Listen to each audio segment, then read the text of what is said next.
이란 전쟁이 12일째에 접어든 가운데 양측이 원거리 타격을 퍼부으며 호르무즈 해협 확보를 둘러싼 긴장이 고조되고 있습니다.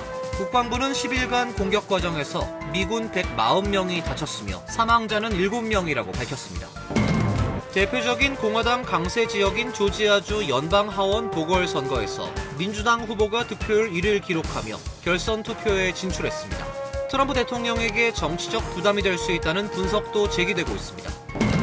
이란 전쟁으로 전 세계에서 테러 위협이 고조되고 있는 가운데 사제폭탄 투척 사건이 발생한 뉴욕에서 다시 수상한 소포가 발견돼 대피 소동이 있었습니다. 캐나다 토론토 미국 영사관에선 총격 사건도 발생했습니다.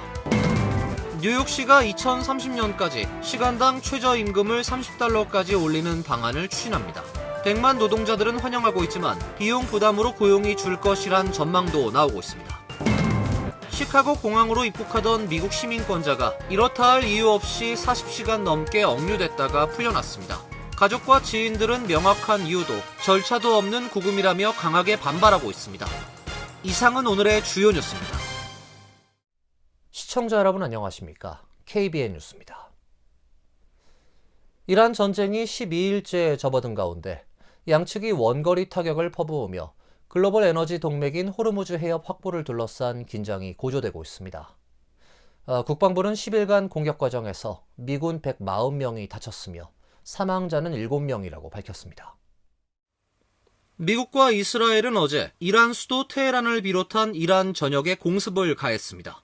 피트 헤그세스 국방부 장관은 군사작전 브리핑에서 오늘 이란에 대한 공격이 또다시 가장 격렬한 날이 될 것이라고 말했습니다. 이스라엘군은 이날 테헤란 공습을 통해 이란 이슬람 혁명 수비대 군사학교 내 무기 연구개발 단지를 타격했다고 밝혔습니다. 이란 수도 테헤란의 한 주민은 로이터 통신에 지옥 같았다며 이날 밤 미국과 이스라엘의 공습이 개전 후 가장 심각했다고 전했습니다. 이란도 이스라엘과 주변 미군 주요 시설을 대상으로 계속 반격을 가했습니다.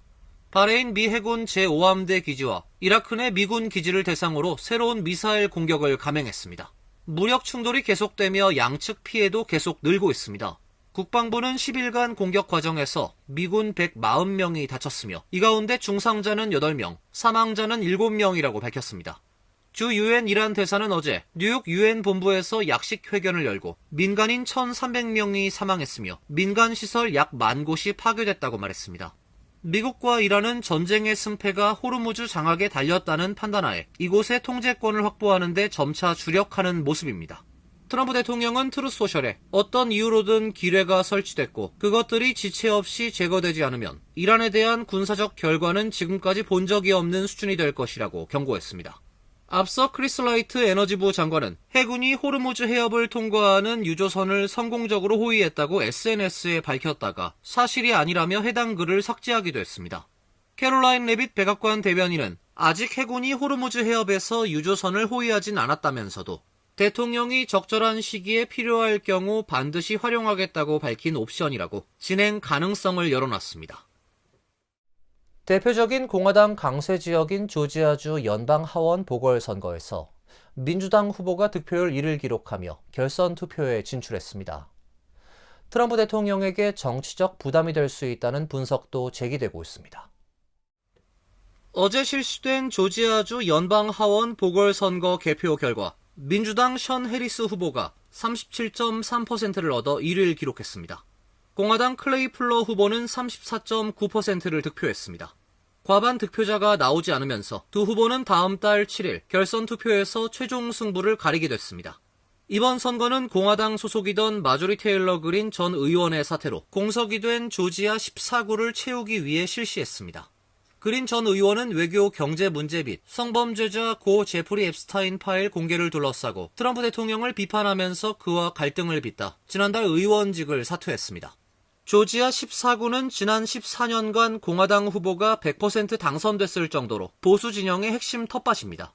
지난 대선에서 트럼프 대통령에게 약 68%의 압도적인 지지를 보냈던 곳입니다.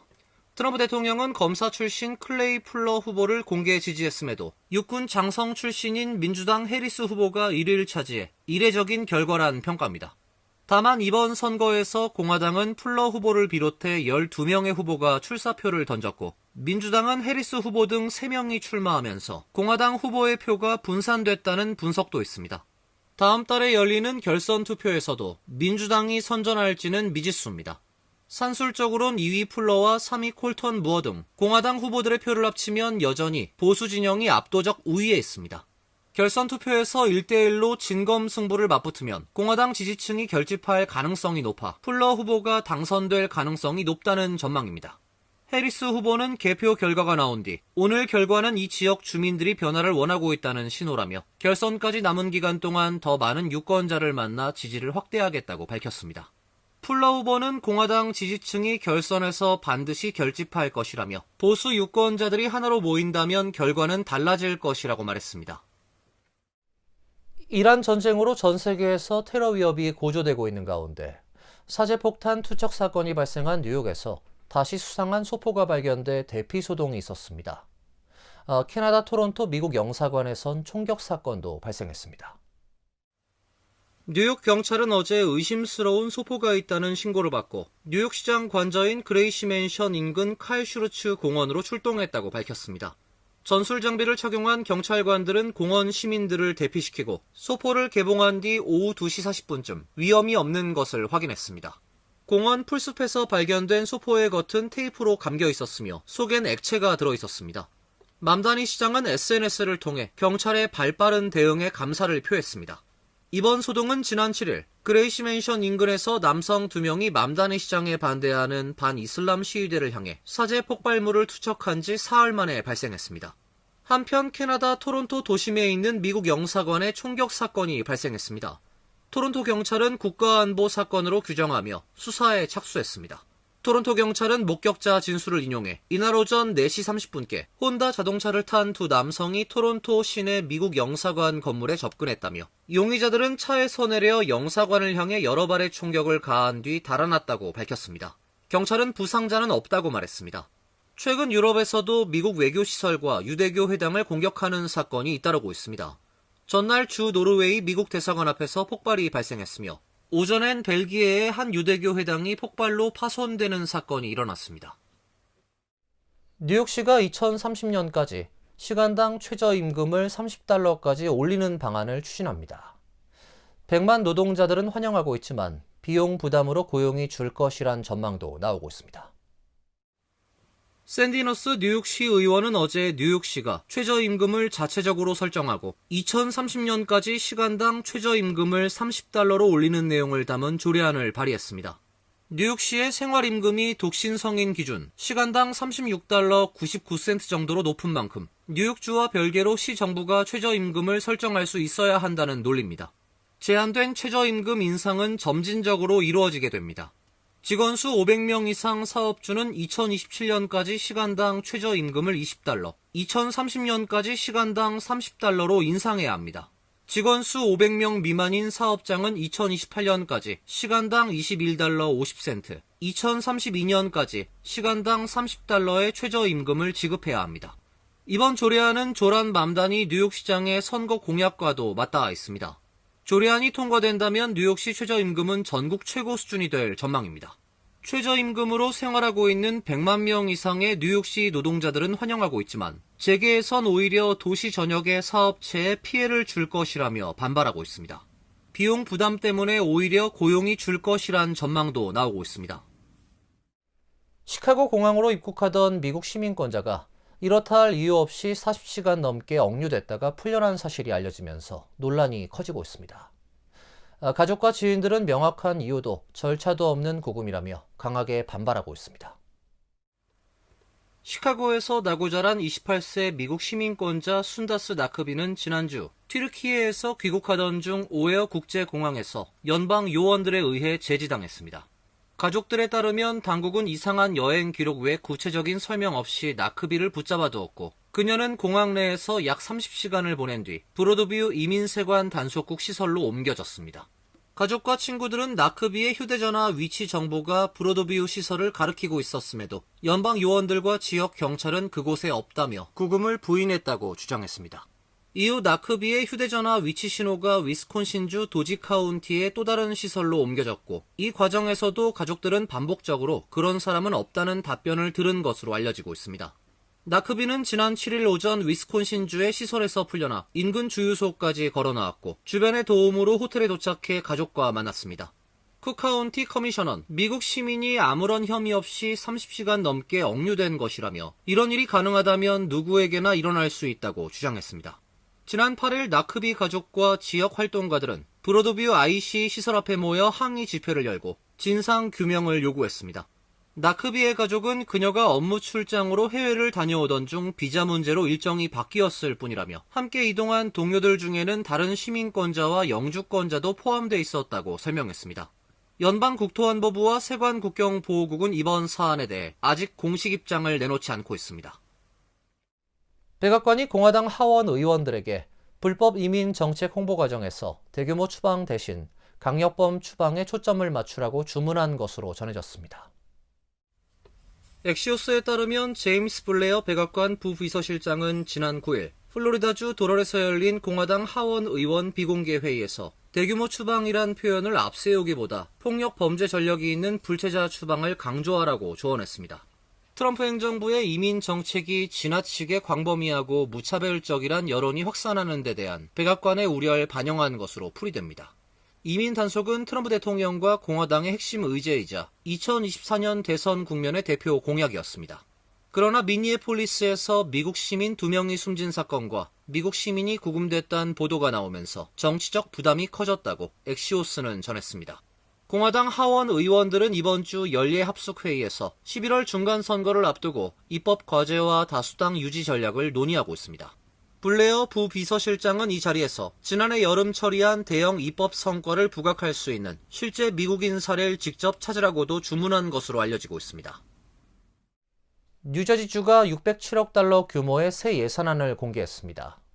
재산세 감면에 총 42억 달러를 배정했는데 65세 이상 노인들을 위한 재산세 감면 프로그램 스테이 NJ 예산이 줄어들어 혜택도 축소됩니다. 마이키 셰릴 뉴저지 주지사는 어제 중산층 부담 완화와 아동 보호, 에너지 지원 강화 등에 초점을 맞춘 607억 달러 규모의 2026-2027 회계연도 행정 예산안을 발표했습니다. 새 예산안은 주민들의 최대 관심사인 재산세 감면엔 총 42억 달러를 배정했습니다. 주택 소유자, 세입자 지원 프로그램에는 23억 달러가 할당됐고 65세 이상 노인들을 위한 재산세 감면 프로그램 스테이 NJ에는 7억 달러, 시니어, 장애인 주택 소유자를 위한 시니어 프리즈 프로그램엔 3억 5천만 달러를 배정했습니다. 다만 스테이 NJ 프로그램의 수혜소득 상한은 기존 연소득 50만 달러 이하에서 25만 달러 이하로 조정하고 최대 수혜액은 4천 달러로 제한했습니다. 교육 분야에는 사상 최대 규모인 124억 달러가 책정됐습니다. 유치원 보조금은 14억 달러로 확대됐으며 팬데믹으로 인한 학습 격차를 줄이기 위한 튜터링 예산 1,500만 달러와 2만 1,000명 학생 무상 급식 지원, 뉴저지 패밀리 케어에 72억 달러를 투입해 약 180만 명의 아동 건강보험 혜택 보장 등의 내용도 포함됐습니다.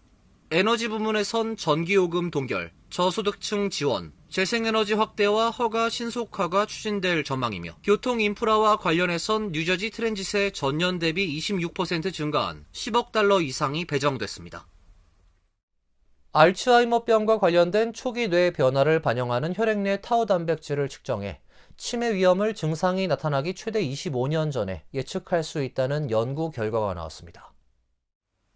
샌디에이고 캘리포니아대 알라딘 쉐디아부 교수팀은 오늘 의사협회 학술지 네트워크 오픈에서 여성 노인 2,700여 명을 최대 25년간 추적 관찰한 연구에서 알츠하이머병 생체 지표 중 하나인 혈장 인산화타우 217 수치와 미래 치매 위험 간 강한 연관성을 확인했다고 밝혔습니다.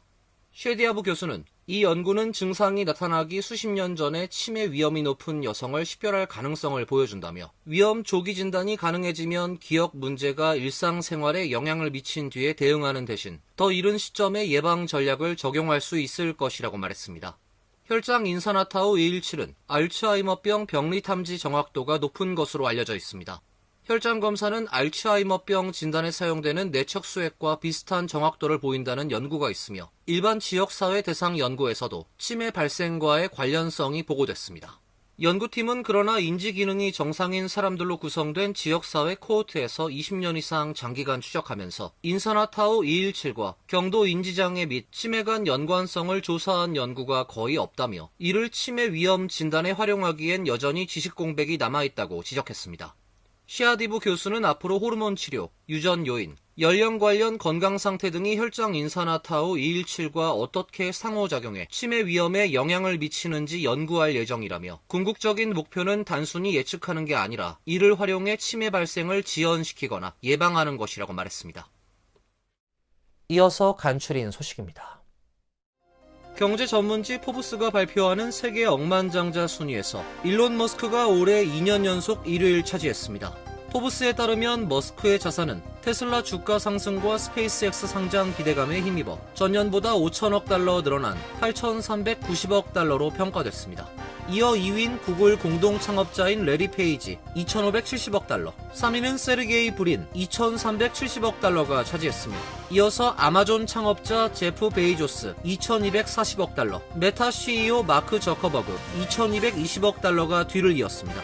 도널드 트럼프 대통령 재산도 전년 대비 27% 증가한 65억 달러로 전 세계 645위 부호로 평가됐습니다. 포브스는 올해로 40번째 발표한 이번 순위에서 전 세계 억만장자가 총 3,428명으로 집계됐다고 밝혔습니다.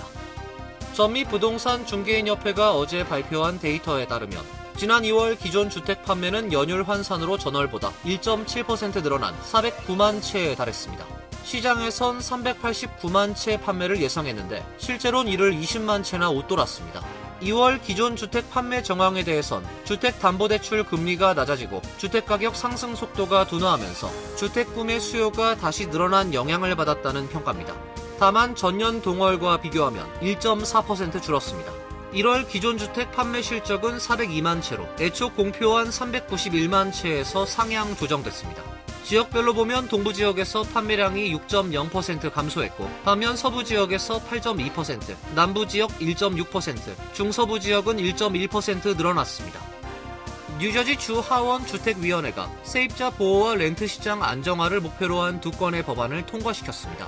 렌트 책정 알고리즘 사용을 규제하는 내용의 법안은 일부 집주인들이 제3자 소프트웨어 플랫폼을 통해 비공개 렌트 정보를 공유하고 알고리즘이 제시하는 렌트 인상 권고를 적용해 가격 조정을 금지하는 것을 골자로 합니다. 사실상 시장 경쟁을 제한하고 렌트를 끌어올린다는 지적이 제기돼 왔습니다. 또 다른 법안은 부당한 렌트 인상 판단 기준을 명확히 규정하는 내용을 담고 있습니다. 법안엔 세입자 개인정보 보호 조항도 포함됐습니다. 법원에서 퇴거 판결이 내려지지 않았거나 7년 이상 지난 퇴거 기록에 대해선 공공접근을 제한해 세입자에게 불이익이 가지 않도록 하는 내용입니다. FDA는 지난 2에서 3월 사이 워싱턴주 드레이턴 항구에서 채취된 마닐라 조개에서 노로바이러스 오염 가능성이 확인돼 해당 해산물에 대한 리콜을 실시했다고 밝혔습니다. 해당 조개는 루미 인디언 비즈니스 카운슬이 채취한 것으로 확인됐습니다. 리콜 대상 제품은 뉴욕, 애리조나, 캘리포니아, 플로리다, 조지아, 일리노이, 네바다, 오리건, 워싱턴 등 9개 주의 레스토랑과 소매점에 유통된 것으로 파악됐습니다. FDA는 각 지역 식당과 소매점에 해당 제품의 판매 및 제공을 즉시 중단하고 리콜 대상 조개를 폐기할 것을 권고했습니다. 또 해당 마닐라 조개의 정확한 유통 경로에 대한 추가 정보를 확인 중이며 조사를 계속 모니터링할 계획이라고 밝혔습니다. 환율과 증권 소식입니다.